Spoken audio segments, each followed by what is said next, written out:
He was standing at the foot of the bed, holding a duffel bag in one hand, his boots still damp from the rain. I was barely curled under a fleece blanket that smelled like cedar and dust, my clothes scattered on the floor beside a soaked backpack. For a second, no one moved. The only sound in the room was the soft creak of the floorboard under his weight and the ticking from the old clock above the fireplace. I don't remember breathing. I don't remember blinking. Just the look in his eyes, steady, unreadable, and the way his jaw tightened like he was trying very hard not to say what he was thinking. It's funny how a single moment can feel endless, how shame can arrive before the consequences do, how your mind races to build excuses when your body can't move. If I had spoken first, maybe things would have gone differently. But I didn't. And so, he did. "Who are you?" he asked quietly. "And why are you in my cabin?" Now, before you judge me, before you assume this is one of those stories, I need you to understand something. I didn't come here looking for trouble. I didn't know this place wasn't empty. And I sure as hell didn't expect the man who owned it to walk in while I was naked, half asleep, and too sick to stand.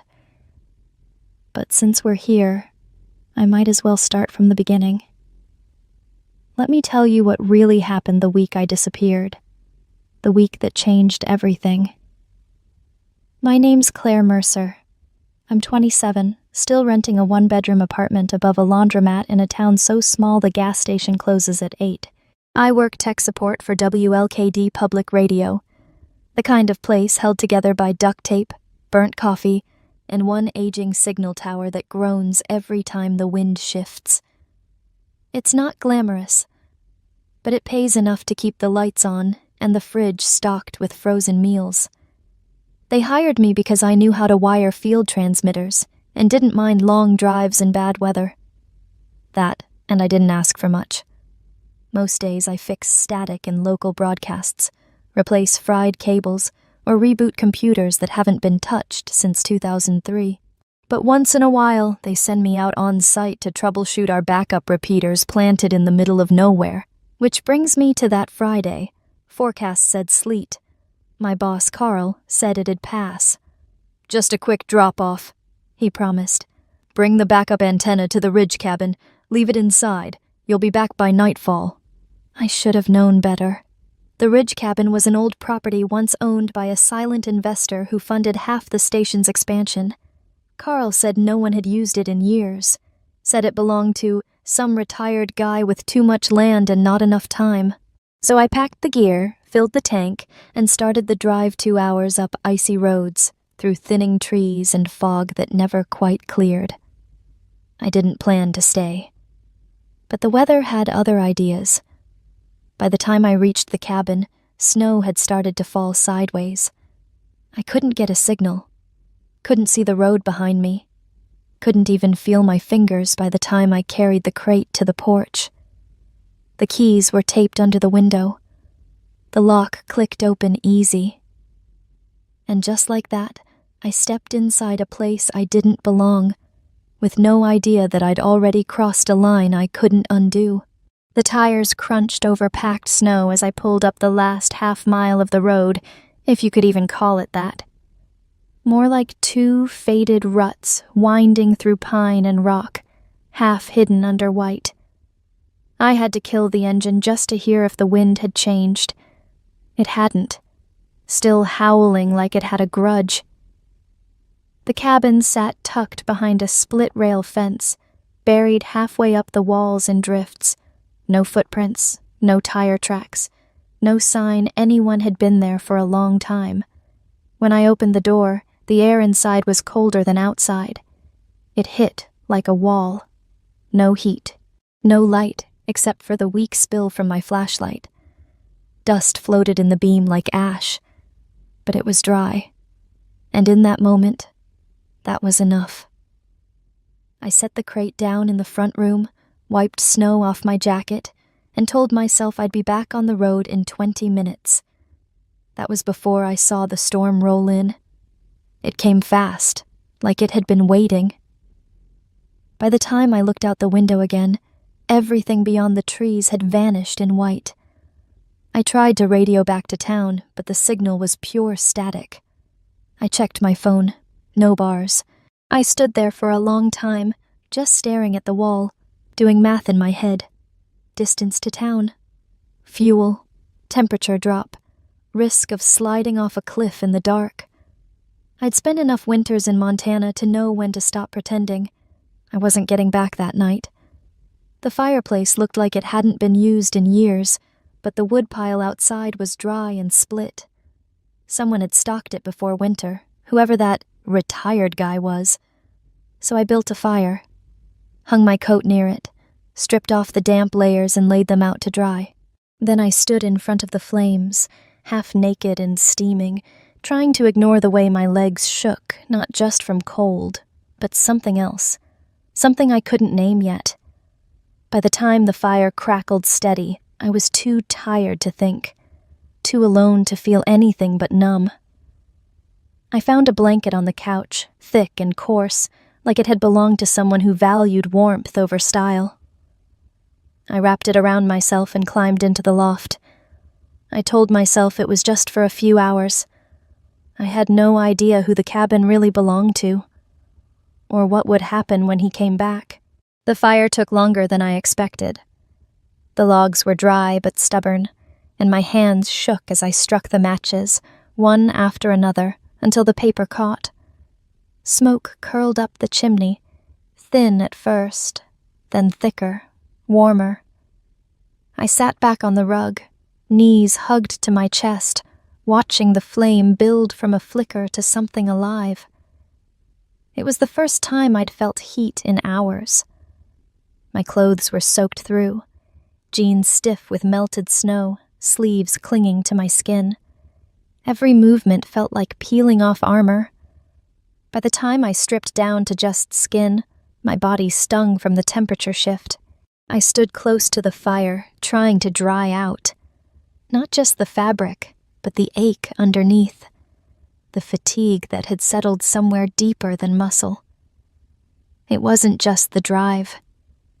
It was everything. The nights I stayed late rewiring busted transmitters. The days no one remembered to say thank you. The way silence sometimes echoed louder than the machines. I wrapped a blanket around me, thick, coarse, scratchy, in a way that reminded me of childhood camping trips. And I climbed into the loft, hoping to shut the world out, just for a while.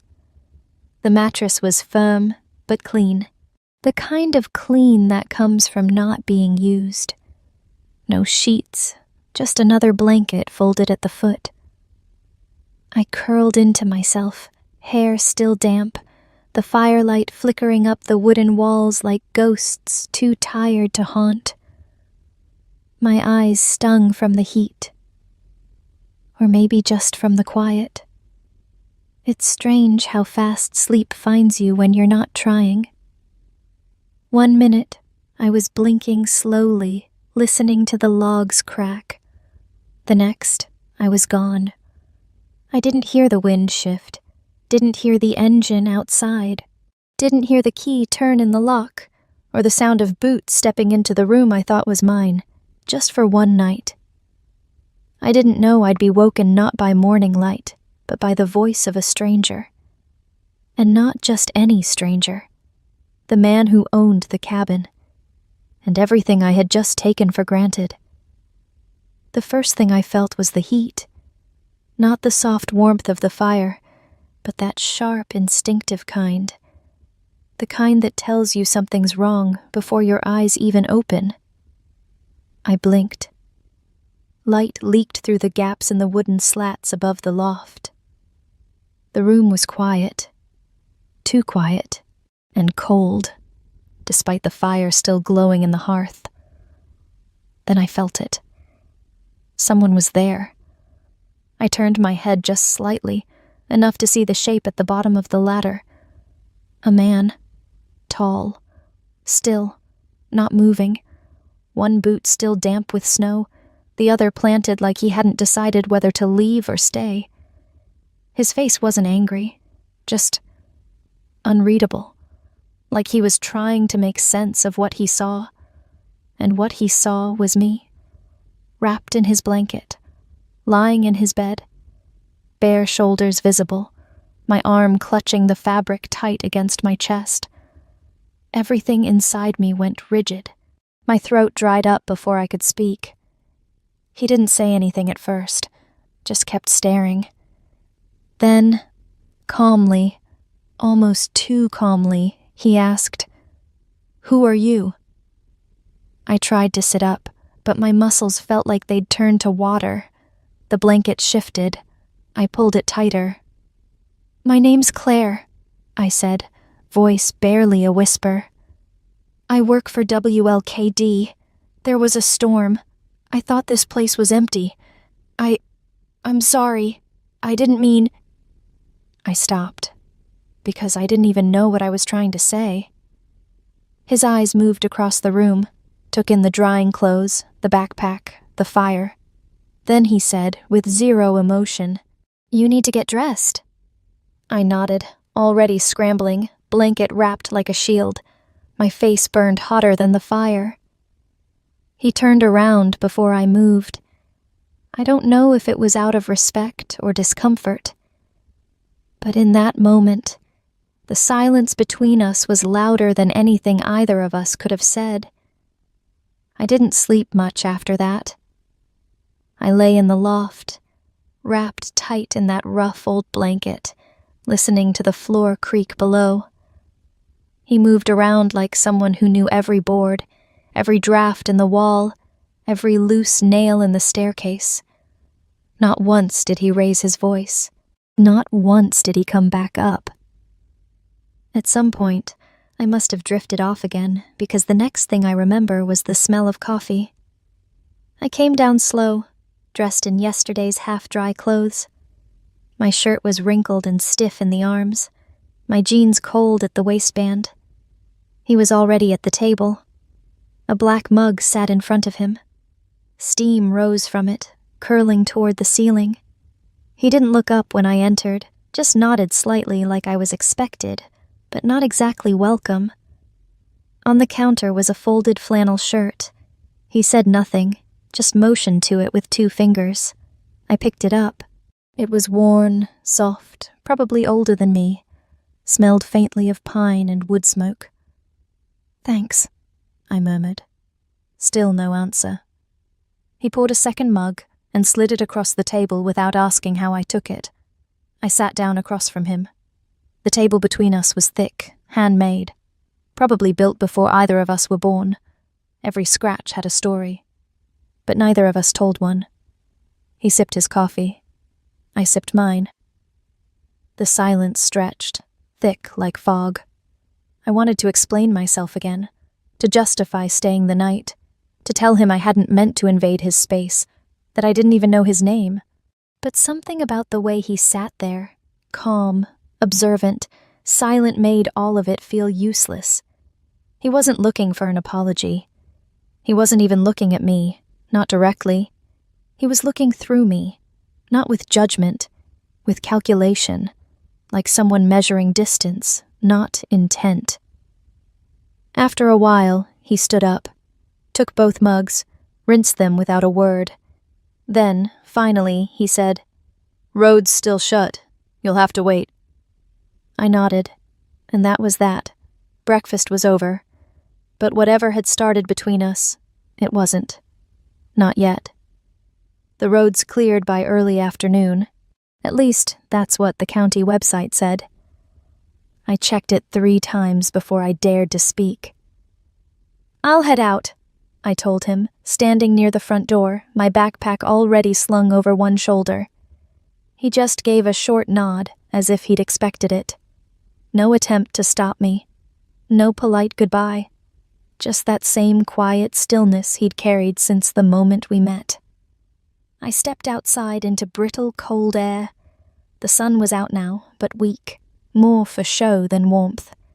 The snow crunched beneath my boots as I made my way back to the car. No words had passed between us since that one sentence about the road. Not even a name. He hadn't asked for mine. I hadn't dared ask for his. But his presence clung to me like wood smoke, quiet, lingering, and hard to wash off. I started the engine, let it idle. My fingers trembled on the steering wheel, though I wasn't cold anymore.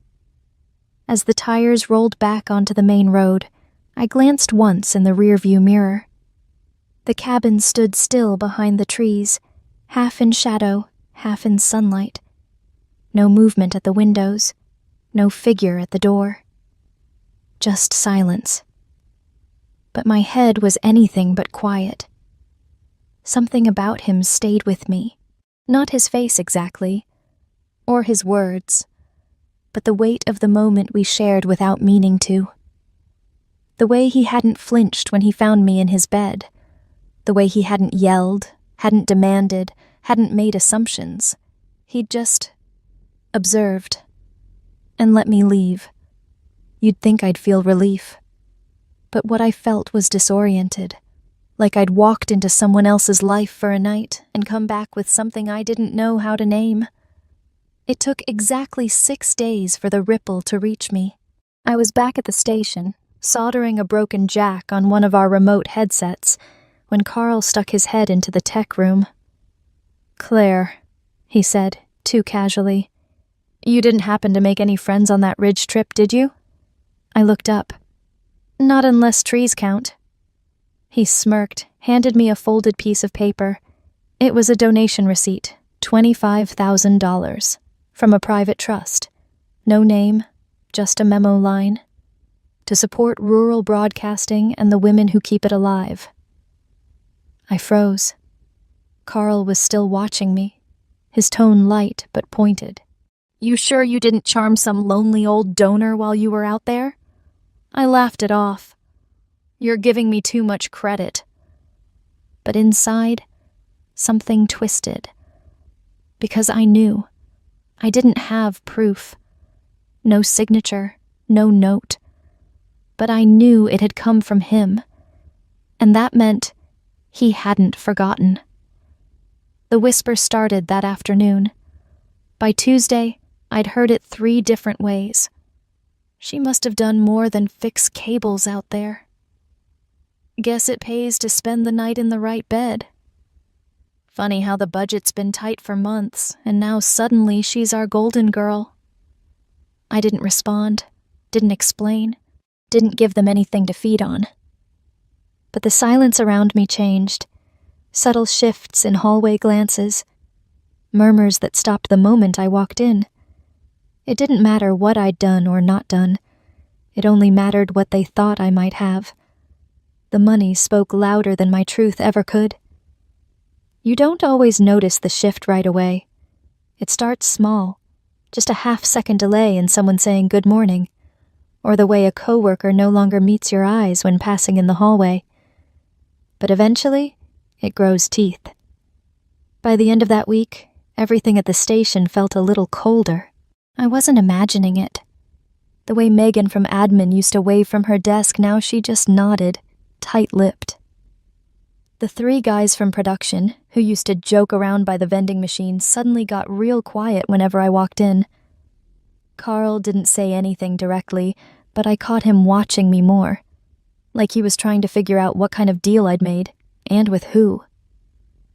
I kept my head down, fixed what needed fixing, said thank you when I had to, smiled when I could. But it didn't change anything. The hallway silence said more than their words ever could. And when they did speak, it was the kind of casual cruelty that comes wrapped in politeness. "You headed back to the ridge anytime soon, Claire? Oh, hey, nice flannel. Looks expensive. Man, some people have all the luck." I wanted to scream or laugh or quit. Instead, I did what I'd always done. I stayed quiet. Because once people think they know something about you, especially something unconfirmed, unsaid, they hold on to it like it's truth. And if you deny it too hard, that only convinces them more. In their eyes, I wasn't just Claire anymore. I was Claire with the check, Claire who must have done something. Claire who maybe slept her way into a budget surplus. They didn't know the truth. Worse, they didn't want to. And the more I tried to act normal, the more abnormal I seemed. The Whisper Network didn't need facts. It just needed an audience. And I had already given it one without even meaning to. It showed up on a Tuesday, folded in half, taped to my locker.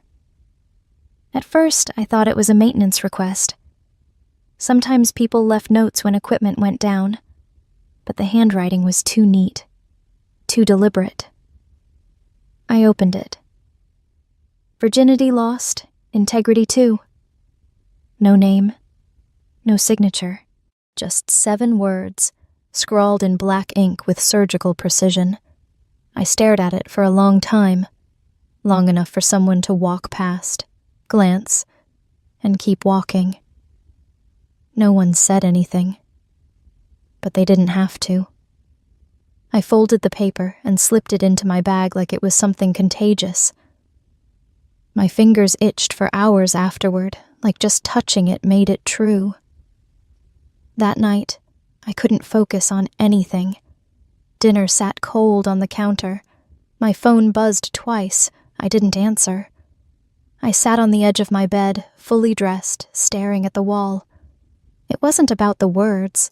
Not really. It was the fact that someone had written them. That someone in that building, someone I worked with, someone who smiled at me yesterday, had taken the time to twist a rumor into a message. And it landed. Because suddenly I couldn't walk down the hallway without wondering who had done it. Who had said the first thing. Who had passed it along.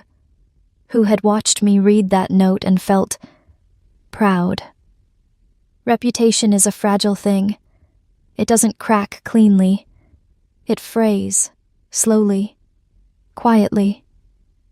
At the edges first. And then all at once.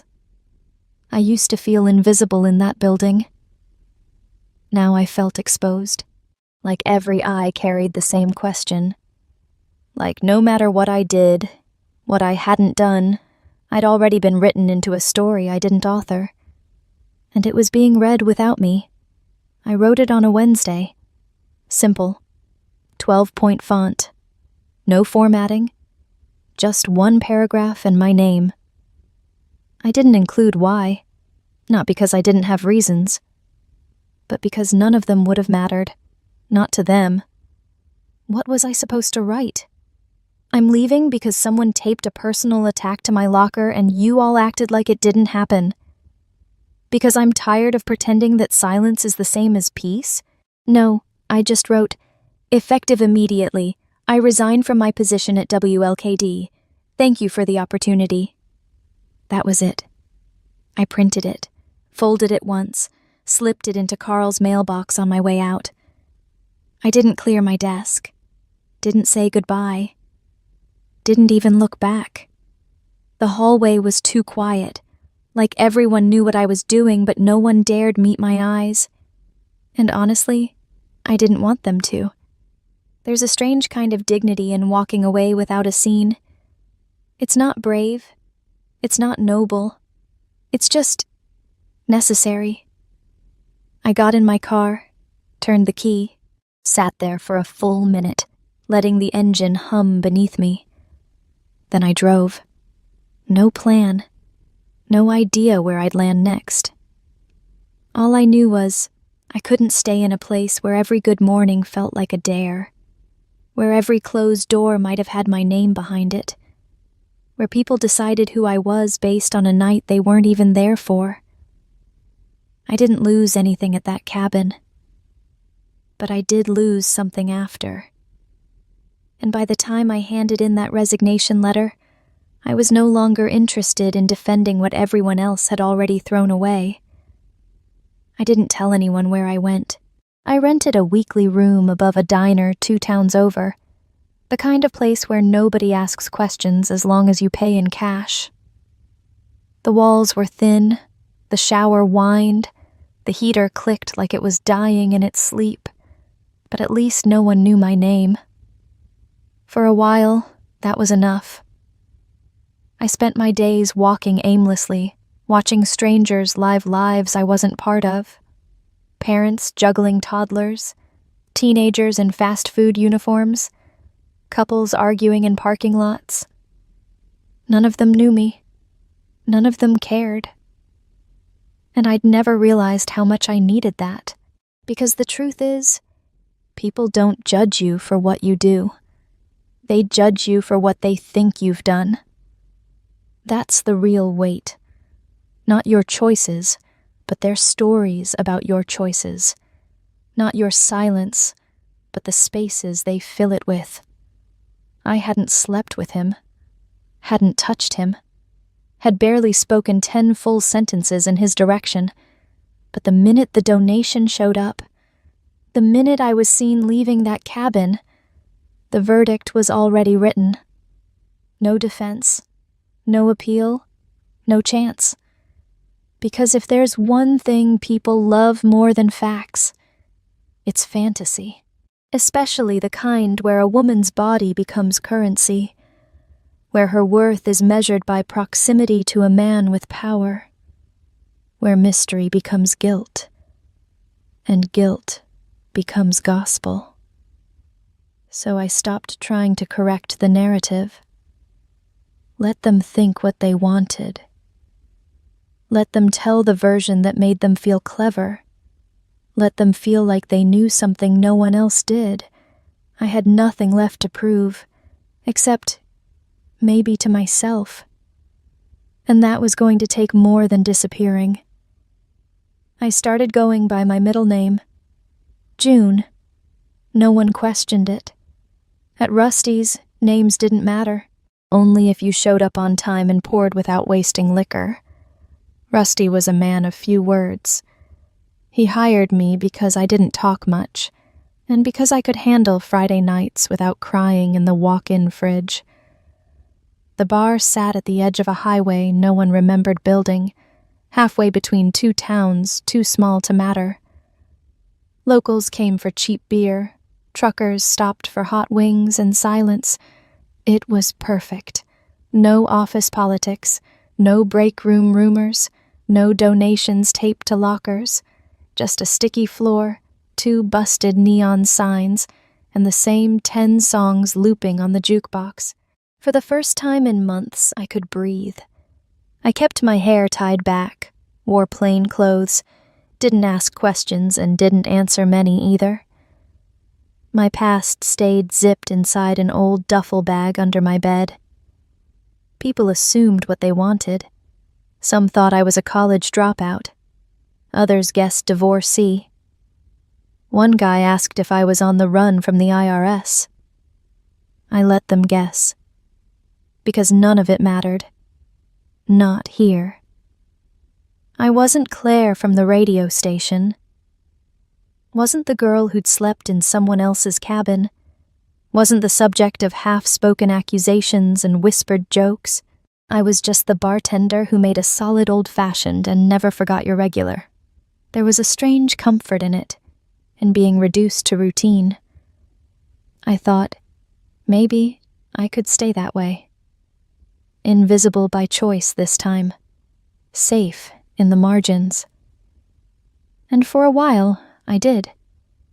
But the thing about starting over is, you don't always get to decide when the past knocks again. Sometimes, it doesn't knock. Sometimes, it just walks in and orders tea. It was a Wednesday. Quiet. Cold. The kind of night where you could hear the hum of the beer fridge louder than the jukebox. I was wiping down the counter, thinking about nothing, when the door opened. A man stepped in. Alone. Wool coat, black gloves, calm, clean stride. The kind that didn't belong here. It took less than a second to recognize him, longer to accept that it was real. Benjamin Hartley, standing under the flickering, open sign like he'd just stepped out of memory and into my life. He didn't scan the room, didn't hesitate, just walked straight to the bar and sat down across from me like it was any other night. I froze. I didn't speak first. He did. "Do you have tea?" He asked. His voice hadn't changed. Still low, still steady, still carrying weight without volume. I blinked, then nodded. Black or green? Black, plain. I moved automatically. Heat water, drop in the bag, no lemon, no sugar. My hands shook, just enough to spill a few drops onto the saucer. He didn't seem to notice. When I placed the cup in front of him, he looked at me. Really looked. Not in surprise, not in judgment. Just recognition. Like, "So, this is where you ran to." I tried to match that calm, but I could feel my pulse in my throat. He didn't bring up the cabin, didn't mention the donation, didn't ask why I disappeared. He just took a sip of tea, then set the cup down with both hands, like he needed a moment to decide if he'd stay. Neither of us spoke. Outside, a gust of wind rattled the door. Inside, the silence between us stretched, thicker than when we'd first met. Heavier now because of everything we weren't saying. After a few minutes, he said quietly, "You look different." I answered without thinking. "So do you." But the truth was, he didn't. Not really. That calm was still there. That gaze that felt like it could peel you apart without ever raising its voice. And I realized something I wasn't ready to admit. I hadn't forgotten him. Not even close. He didn't stay long. No long conversation. No mention of the past. Just a few quiet sips of tea. His gaze drifting now and then to the window, like he was watching something only he could see. I busied myself with wiping down an already clean section of the bar, pretending not to watch him from the corner of my eye. When he stood, I thought he might finally say something, anything. But all he said was, "Thank you." Then he turned and walked out. Just like that. No dramatic pause. No second glance. Just the sound of the door closing behind him and the bell giving a lazy, half-hearted ring. I let out a breath I didn't realize I'd been holding. Then I saw the cup, still on the counter, and underneath it, barely visible, was a white card. No envelope, no handwriting on the front, just a clean edge peeking out like it had been left with care. I slid it out, turned it over. 5 words. "Cabin still open, no reason needed." My fingers went still. No name, no contact, just that message. I read it again, and again. It said everything without saying anything at all. It didn't ask me to come, didn't demand forgiveness, didn't explain why he'd found me, or how. Just an open door. No pressure, no expectations, just space. Like he somehow knew I needed that more than anything else. I tucked the card into my apron pocket. Didn't show it to anyone. Didn't mention it later. But I didn't throw it away either. Because even if I never used it, part of me already had. I didn't go. Not that night. Not the next one either. I told myself I had work. Told myself I was too tired or too busy or too far removed from that version of me who once slept on his mattress and woke up in his life. But none of those reasons were real. The truth was, I was afraid. Not of him. Of what it would mean to go back. Of what I'd find waiting. Of what it would say about me if I still wanted to. Because the cabin hadn't disappeared. Not in my mind. It lived there, quietly. Like a photograph half tucked in a drawer. Like a smell you can't name but recognize instantly when it returns. I'd see pine needles crushed into snow and think of the path behind the cabin. Hear firewood crack and feel the weight of that blanket again. taste black tea and remember the silence between two people who barely knew each other but still understood more than they should have. I carried it all, even when I pretended I didn't. The note stayed in my wallet, folded once, soft at the edges now. Some nights, after closing, I'd pull it out just to look at it. Cabin's still open. No reason needed. It didn't ask. It invited. And that was worse, because invitation means choice, and choice means risk. Going back could mean nothing, or everything, or something in between that hurt more than either. I kept thinking, what if I show up, and he isn't there? Then again, what if he is? The question never left. And over time I realized something. It wasn't about the cabin. It was about whether I was ready to stop hiding. Spring came late that year. The kind of late where snow stuck to the edges of the highway even into April, like winter hadn't quite finished making its point. But eventually, the ice gave up. The trees softened. The mornings held just enough warmth to make you believe in change again. I waited until the mud dried, until the road to the ridge was more dirt than slush, until I could look at that note one last time and not feel the sting of shame. Then, one Sunday, I packed a small bag and drove north. I didn't tell anyone, didn't leave a message, didn't even know what I expected to find. The road was quieter than I remembered. Less ominous, somehow. Maybe it was the sunlight. Maybe it was me. When the cabin came into view, I slowed down. It looked the same, weathered, still, like it had been waiting without needing to. I parked at the edge of the trees, heart thudding harder than it should have. My hands hesitated on the keys, then let go. There were no footsteps outside, no movement in the window, no smoke from the chimney, just the wind, brushing through the pine like it was trying not to wake anything. I walked up to the door, knocked once, waited. No answer. I tried the handle. It opened. Inside, everything was exactly as I remembered. The same coarse blanket folded neatly on the couch. The same faint smell of cedar and old coffee. A cup on the shelf where I'd left one behind. And then I heard it. Boots on wood. A slow step behind me. I turned. He was there. Not surprised. Not smiling. Just watching me like he knew I'd come eventually. I didn't say anything. Neither did he. Because sometimes showing up is the only answer that matters. He didn't ask why I was there. Didn't question how long I planned to stay, or what made me come back after all this time. He just stepped aside, let me in fully, and closed the door behind us like nothing between us had ever been left unfinished. I set my bag down in the corner without asking.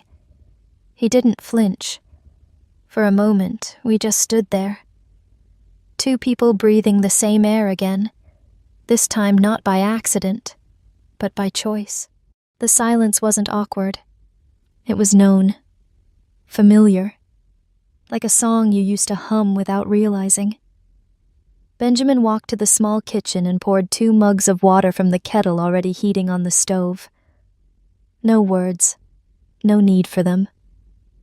I sat at the table, running my fingertips along the edge of the wood. Same scratches.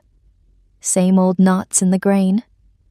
It was all still here, untouched by whatever the world had said about us. He placed the mug in front of me, same as that morning long ago. Only this time he sat too. He sipped first. I followed. The tea was plain, dark, a little bitter, just like before. But nothing else felt the same. Because now we weren't strangers playing roles. We were 2 people who had already been to the edge of misunderstanding, and still came back. His eyes met mine over the rim of the mug, and there it was again. That look, Not searching, not questioning, just steady, like he was still watching who I was becoming, not who I had been. I didn't ask him why he found me. He didn't ask why I disappeared. Maybe that was the gift, that we didn't have to retell what already lived between us, didn't have to explain the ache or the silence or the sharp, quiet damage other people had tried to write onto us. We just were. And for the first time in months, I let myself believe that was enough. He cooked. Nothing fancy. Just skillet potatoes, onions, eggs, and a slice of smoked trout he pulled from a small freezer chest near the wall. I offered to help. He shook his head once gentle, not dismissive, and handed me a fork instead. We ate by the window. No candles, no music. Just the creak of the wood stove and the steady click of silverware on ceramic. Outside, the trees swayed slow. Inside, everything felt still.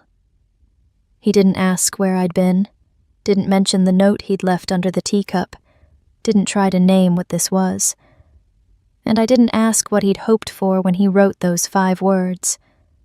We spoke, eventually, about small things. The weather, a fox he'd seen last week near the tree line, how the generator still rattled like a loose tooth when the temperature dipped too low. Nothing that meant anything, and yet it meant everything. Because for the first time in what felt like years, I wasn't trying to defend my existence. I wasn't proving I deserved to be there. I wasn't shrinking under the weight of someone else's opinion. I was just eating dinner with someone who didn't look at me like a rumor, who didn't need a story to justify my presence, who simply passed the salt when I reached for it. I caught him looking at me once halfway through the meal, not staring, not studying, just seeing. And I realized that might be the rarest thing of all, to be seen without being sized up, to be known not by your past, but by your presence. We didn't finish the food, but we stayed at the table, long after the plates had cooled, long after the silence became the conversation, and not once did I feel like I had to explain why I'd come. We didn't move from the table for a long time. The plates sat untouched. The fire burned low. The light from the single lamp above us turned everything soft and gold. I wrapped my hands around the empty mug, feeling its warmth long after the tea was gone. He stood up first, carried the dishes to the sink, rinsed them like it was just another night in just another cabin. No grand gesture, no heavy pause. Then he turned to me, and for a moment, I thought he was going to ask why I came, what I wanted, what this meant. But he didn't. He just said quietly, "You can stay." Not a plea, not a question, not a bargain, just a fact, offered plainly, like a spare key left on the counter. "If you want to," he added after a beat. "You don't owe me a reason." I looked at him, at the same eyes that had once found me in his bed, the same man who hadn't asked then and wasn't asking now, just offering space and trust. I didn't say yes, didn't nod, didn't move, but something inside me settled, like a door had been opened, not pushed, not pulled, just left ajar. And for the first time in a long time, I didn't feel like I had to walk away to protect myself. For the first time, I realized maybe staying wasn't weakness. Maybe it was choice, and maybe that made all the difference. It happened just when I started to believe I'd outrun it. We'd gone into town for supplies. Nothing dramatic. Just groceries, new batteries, a replacement fuse for the generator. I remember thinking how normal it felt. Quiet, unnoticed. Or so I thought. 2 days later, my phone buzzed. An old number. One I hadn't saved but immediately recognized, a producer from the radio station. I didn't answer, but the message came anyway, in the form of a link. No caption, no explanation, just the damage. A photo, grainy, zoomed in, taken from inside a car. Me. Stepping out of Benjamin's truck in front of the hardware store, hair tied up, flannel shirt, same boots I'd worn last winter, same man beside me. The caption read, "Guess she's back where it all started." I didn't scroll down. I didn't need to. I could already hear the voices. So it wasn't a one-time thing. I knew she was playing the long game. Imagine getting rewarded twice for the same mistake. The photo wasn't proof of anything, but it didn't have to be, because in the court of public opinion, images speak louder than silence. And silence? Silence becomes confession. I left the cabin that afternoon. Didn't tell Benjamin. Didn't leave a note. Just packed the bare minimum and drove until the trees thinned and the weight in my chest settled into something numb. I told myself it was temporary, but deep down, I knew what was happening. The past doesn't knock twice. It barges in, uninvited, shameless, and loud. And no matter how far you run, if someone wants to drag your name back through the dirt, they will. I landed in a different town. Didn't matter where. A place with different signs, different faces, different streets I hadn't walked before. But within a week, the same old feeling crept in. At first, it was quiet. The woman at the grocery store smiled a little too tightly. A barista spelled my name wrong 3 times in a row, then stopped saying it altogether. And someone I don't know who slipped a newspaper clipping under my motel room door. It wasn't even new, just a reprint of the photo. Same blurry outline of me. Same truck. Same headline that made it sound like I'd done something dirty and gotten away with it. That was the trick, wasn't it? It was never about facts, just framing. Even in this new place, where no one knew me, shame had a way of arriving early, like it had booked a room before I did.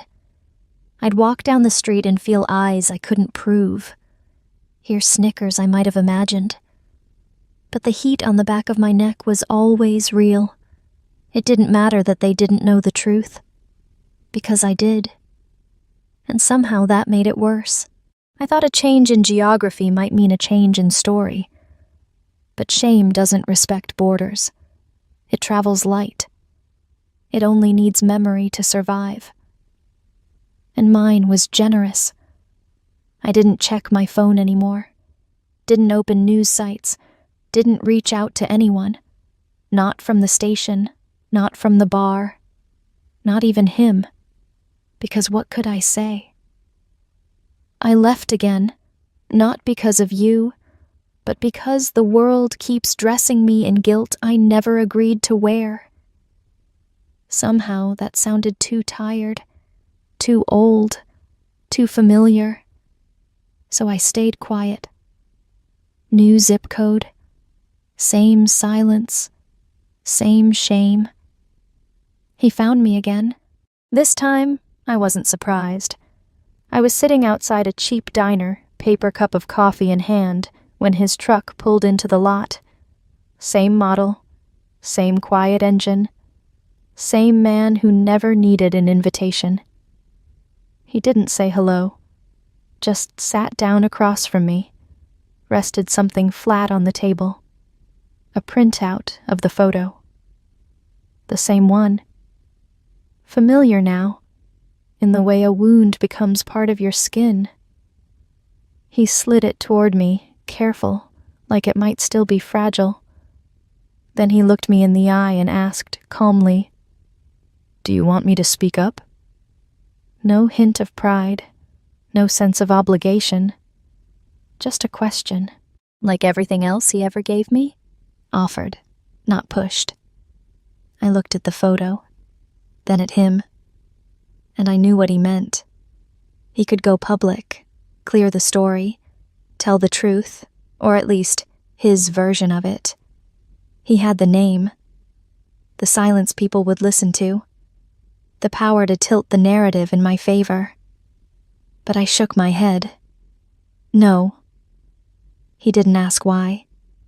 He just studied me for a moment, as if measuring whether my choice came from strength or exhaustion. The truth was, both. Because I was tired of fighting to be believed, tired of proving I didn't earn what I never asked for, tired of pretending someone else's approval would make me whole again. I didn't want a press statement, didn't want his protection delivered like a favor. I just wanted space to live without being defined by what people whispered. He nodded once, not in defeat, but in understanding. Then he folded the photo in half, tucked it into his coat, and said nothing more. And that silence, that quiet agreement, felt more like love than anything anyone had ever said to me. We didn't talk for a while after that, not because there was tension, but because something had settled, like the question had been asked and answered. I stayed in that town, not because it welcomed me, but because I didn't need it to. I found work-odd jobs here and there, nights behind counters, mornings cleaning rentals. Nothing permanent, but enough to pay for a bed and breakfast I could call mine for now. The rumors followed, as they always did, but this time, I didn't leave. Because for the first time in years, I realized running never saved me. It just bought time. Time to hope people forgot. Time to hope I would. But memory doesn't fade when you bury it. It ferments. One night, Benjamin showed up again.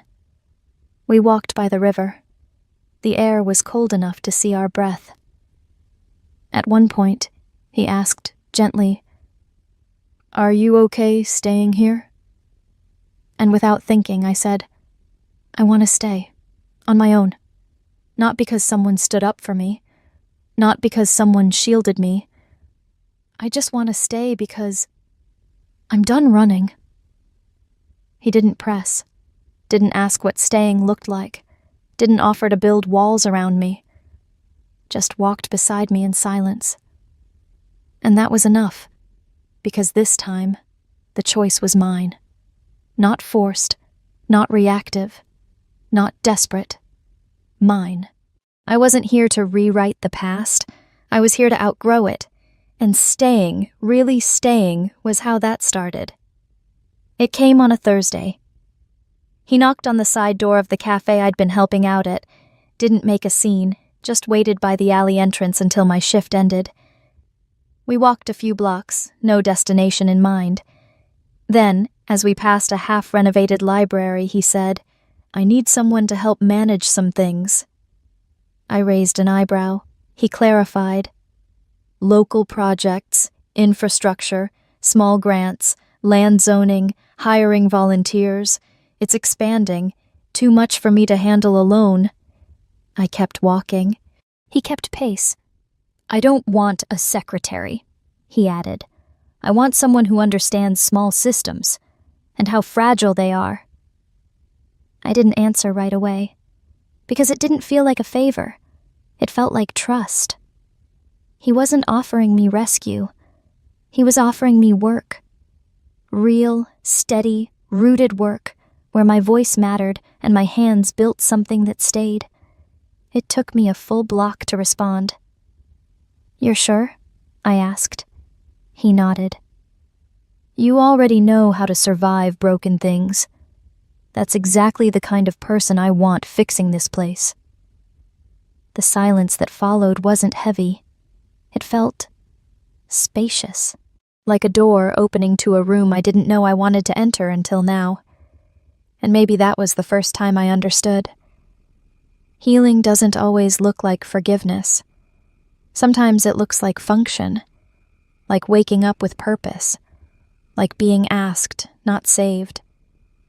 I didn't give him an answer then, but we both knew I would. Not because I owed him anything, but because, for once, someone wasn't handing me a shield. They were handing me tools. I didn't say yes right away. I wanted to. God, I wanted to. But something in me hesitated. Not because of him. Not because of the work. Because of me. What did I know about managing a community project? About zoning permits, budgets, hiring people with real degrees? I wasn't qualified. No certifications. No titles. Just years of surviving small, invisible fires, quiet humiliations no one puts on a resume. I sat in my room that night with the window cracked open, letting in spring air and self-doubt. There was a time I would have jumped at the offer just to feel wanted. Another time I would have rejected it out of pride. Now I just stared at the ceiling and wondered if wanting more meant I thought I deserved it. And I wasn't sure I did. The world had told me I was a whisper, not a voice, a rumor, not a name, a shadow in someone else's story. Who was I to step into something that mattered? I kept circling the same question, what if I try and fail? But another voice, quieter, followed right behind it. What if I try and don't? What if I built something better, not just for others, but for myself? What if I stopped being a footnote? What if surviving wasn't the whole story? Benjamin hadn't asked for credentials. He'd asked for presence, and presence was the one thing I had earned the hard way. Maybe the truth I carried wasn't loud or polished, but it was mine. And maybe that was enough to begin. I met him the next morning by the trailhead. No ceremony. Just a quiet stretch of land behind the town hall, where survey flags marked future benches and garden beds. He was already there, gloved hands gripping a shovel. When he saw me, he didn't smile. Just waited. I stood a few feet away, unsure of how to begin. Then I asked the question that had been sitting in my throat for days. Why me? Not bitter, not doubtful, just honest. He leaned the shovel against a post and looked at me like he had that first night in the cabin steady, no flinch. Then he said, "Because you don't pretend." That was it. 4 words. No flattery, no strategy, just a truth simple enough to sting. Everyone else edits themselves, he added after a pause. Even when they think they're being brave, you didn't. I thought back to the version of me he first met, cold, wet, half asleep, wrapped in someone else's blanket and silence. And later, the me who didn't beg to be believed, who didn't defend her choices, who left rather than perform righteousness. It wasn't strength. Not really. It was just the one thing I had left. Truth, with nothing added. He saw that. And somehow, he didn't see it as a flaw. He saw it as foundation. I nodded once. That was all I could manage. But inside, something clicked into place. Not ego, not pride, just recognition. I wasn't being offered a gift. I was being invited into something that needed someone like me, unvarnished, unafraid to be seen, even if it meant being misunderstood. I stepped forward. Not because I felt ready, but because, for the first time, I didn't feel like I had to earn the right to begin. I said yes. Not all at once. Not with a dramatic pause or some speech about second chances. Just a quiet, solid yes delivered over the hood of his truck, with dirt on my boots and sun in my eyes. He didn't celebrate. Didn't offer a handshake or a pat on the back. He simply nodded. Once. then handed me a clipboard. "We start Monday." And that was it. No contract, no conditions, just responsibility given without hesitation, as if I already belonged. It felt strange, stepping into something bigger than myself. I wasn't used to rooms where my presence was assumed. Wasn't used to being asked to decide, not react. But there I was, walking the boundary lines of a new community project, learning names, balancing budgets, asking questions that actually led to answers. People looked at me differently now. Not because they knew my story, most didn't, but because I showed up. Early. Focused. Curious. Willing to learn what I didn't know and own what I did. And with each task completed, something inside me grew. Not pride, exactly. Confidence. Not in the past, not in whether I'd been misunderstood or misjudged, but in the present, in my capacity to build rather than outrun, to participate rather than prove. I wasn't there for him. Not for the man who offered the job. Not for the man who once stood at the foot of a bed I was too tired to climb out of. I was there for me. Because finally, I believed I could hold something steady. Not just survive it. And maybe that belief was the most radical thing I'd ever done. It's been a year. 12 months since I first said yes. 365 days since I stopped running and picked up the clipboard that changed everything. I've done more than I thought I could. Organized 6 grant cycles. Rebuilt a community garden that now feeds 30 families. Led meetings with people twice my age and never once apologized for being there. The tremble I used to carry in my voice? Gone. The habit of shrinking when someone questioned me? Gone, too. I speak plainly now, with weight, not volume, with clarity, not defense. I know the zoning codes. I know which supplier overcharges for lumber. I know how to negotiate a maintenance contract without being talked over. But more than that, I know myself. I know what I'm capable of when I stop bracing for impact. When I stop waiting for someone to question why I belong. I didn't become someone new. I just stopped hiding the person I already was. That's the part no one tells you. The version of you you're running toward. She's been there the whole time. Waiting. Patient.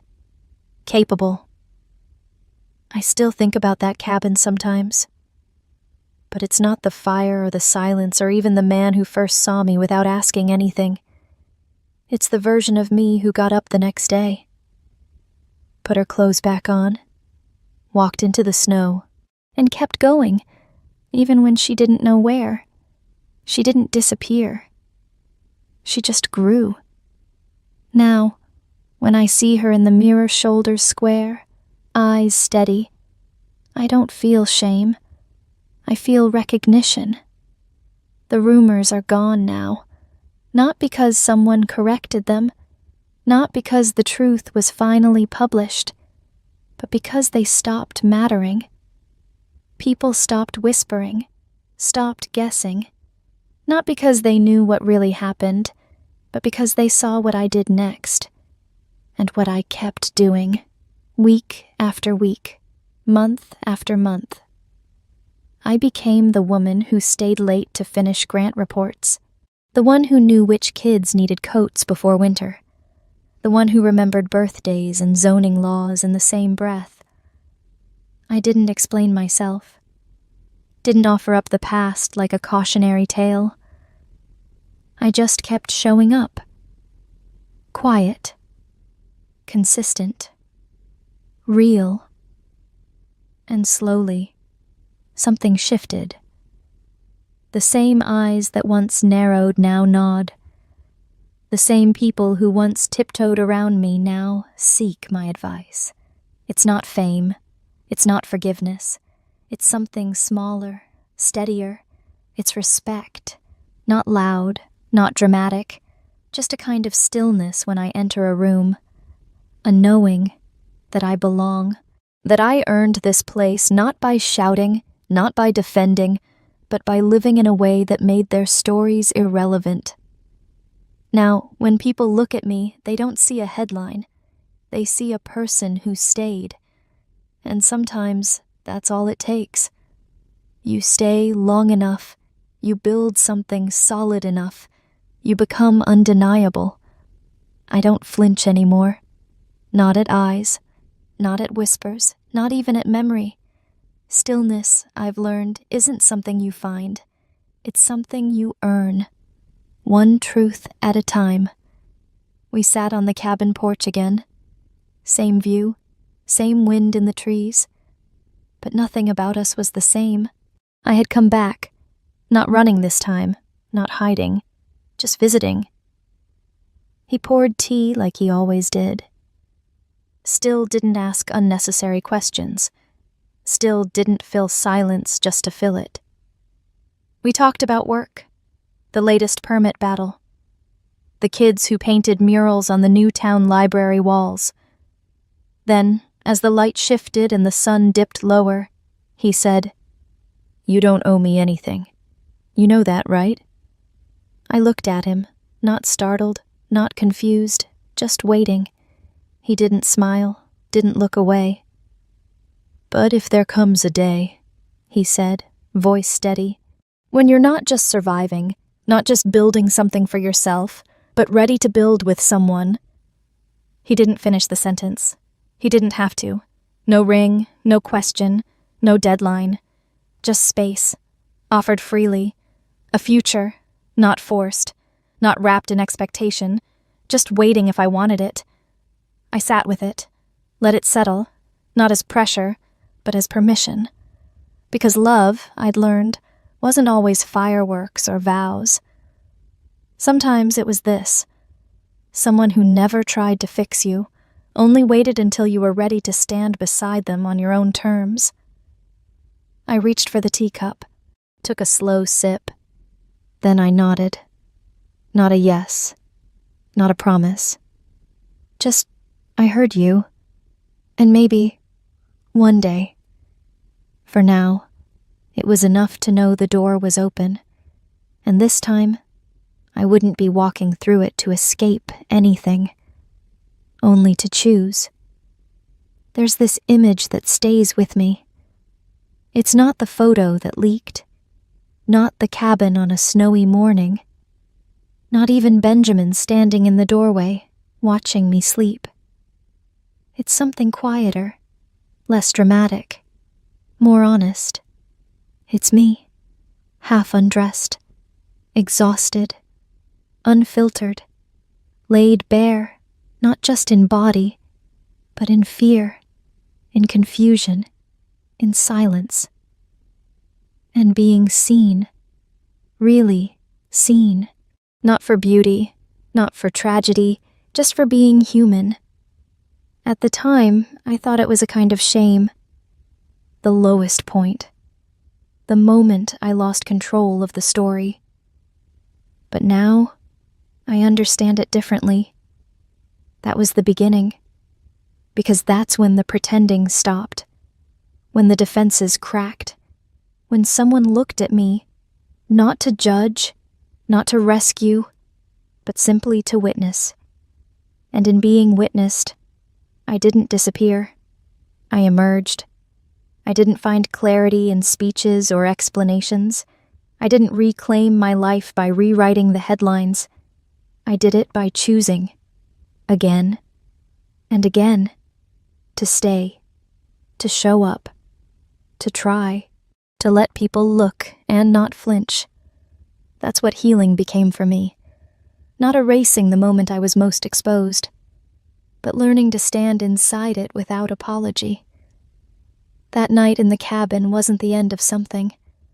It was the start. The point wasn't the place. It never was. The point was that I stopped hiding. And somehow, in being seen at my most uncertain, most raw, I saw myself too. and I never looked away again.